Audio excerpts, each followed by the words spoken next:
ലൈവില് അഭിഷേകും അൻസിബയും ഋഷിയും ഒക്കെ ഇരുന്ന് സംസാരിക്കുന്നുണ്ട്. അവർ സംസാരിച്ചുകൊണ്ടിരിക്കുന്നത് ജിൻഡോനെ കുറിച്ചായിരുന്നു കേട്ടോ. അതായത് ഇന്ന് ആര് പുറത്താകും എന്നുള്ളൊരു കാര്യമാണ് അവർ ചർച്ച ചെയ്തുകൊണ്ടിരിക്കുന്നത്. അപ്പോൾ ജിൻഡോയ്ക്ക് ഭയങ്കര ടെൻഷൻ ഉണ്ടെന്നാണ് അവരിരുന്ന് പറഞ്ഞുകൊണ്ടിരിക്കുന്നത്. അഭിഷേകാണ് പറയുന്നത് ജിൻഡോയ്ക്ക് ഭയങ്കര ടെൻഷൻ ഉണ്ട്, ടോപ്പ് 5 പുള്ളി വരുമെന്ന് പറഞ്ഞിട്ടും പുള്ളിക്ക് വിശ്വാസമില്ല എന്നാണ് പറയുന്നത്.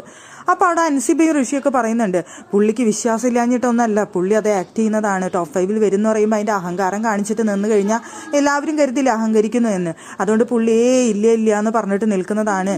പുള്ളി ടോപ്പ് 5 വരുമെന്ന് പുള്ളിക്ക് തന്നെ അറിയാമെന്നാണ് ഋഷി അവിടെ പറയുന്നത്. അൻസിബയും സമ്മതിക്കുന്നത്. അപ്പോൾ അഭിഷേക് പറയുന്നുണ്ട് നിങ്ങൾക്ക് അറിയാഞ്ഞിട്ടാണ് ഓരോ എവിക്ഷനിലും വരുന്ന സമയത്ത് ആളവിടെ നിന്ന് വിറയ്ക്കുന്നത് ഞാൻ കാണാറുണ്ട്. ഞാൻ എൻ്റെ അടുത്ത് നിന്നപ്പോൾ കഴിഞ്ഞ ആഴ്ച വിറയ്ക്കുന്നത് ഞാൻ കണ്ടതാണ് എന്ന് അഭിഷേക് പറയുന്നുണ്ട്. അതൊക്കെ ശരിയായിരിക്കാം, ആ സിറ്റുവേഷനിൽ നമ്മൾ പേടിച്ചിട്ട് ഉണ്ടാവുന്ന ഒരു വിറയായിരിക്കാം. പക്ഷെ പുള്ളിക്ക് അറിയാം പുള്ളി ടോപ്പ് 5 വരുമെന്ന് എന്ന് പറയുന്നുണ്ട്. അപ്പോൾ അൻസിബ പറയുന്ന ഒരു കാര്യമുണ്ട്, പുള്ളി ടോപ്പ് 5 വരുമെന്ന് 100% ഉറപ്പാണ്. പക്ഷെ പുള്ളി ഒരിക്കലും വിജയിക്കില്ല, വിന്നറാവില്ല, അത് ഞാൻ ഉറപ്പ് തരാം എന്ന് അൻസിബ പറയുന്നുണ്ട് അവിടെ ഇരുന്നുകൊണ്ട്. എന്തായാലും അൻസിബ അവിടെ ജിൻഡോ ആയിട്ട് ഭയങ്കര കൂട്ടാണ്.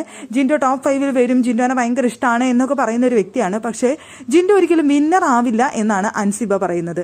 വേണമെങ്കിൽ അൻസിബയുടെ മനസ്സിൽ വിന്നർ എന്ന് പറയുന്ന ഋഷിയാണ്, അതുകൊണ്ട് ഋഷി വിന്നർ ആവും എന്നായിരിക്കാം അൻസിബ കരുതുന്നത്. ജിൻഡോ എന്തായാലും ടോപ്പ് 5 വന്നാലും വിന്നർ ആവില്ല എന്നുള്ളതാണ് അവിടെ അൻസിബ പറയുന്ന ഒരു കാര്യം. അഭിഷേകോ ഋഷിയോ വിന്നർ ആവും എന്നായിരിക്കാം അൻസിബ കരുതുന്നത്. അതുകൊണ്ടായിരിക്കാം അങ്ങനെ പറയുന്നത് എന്തായാലും.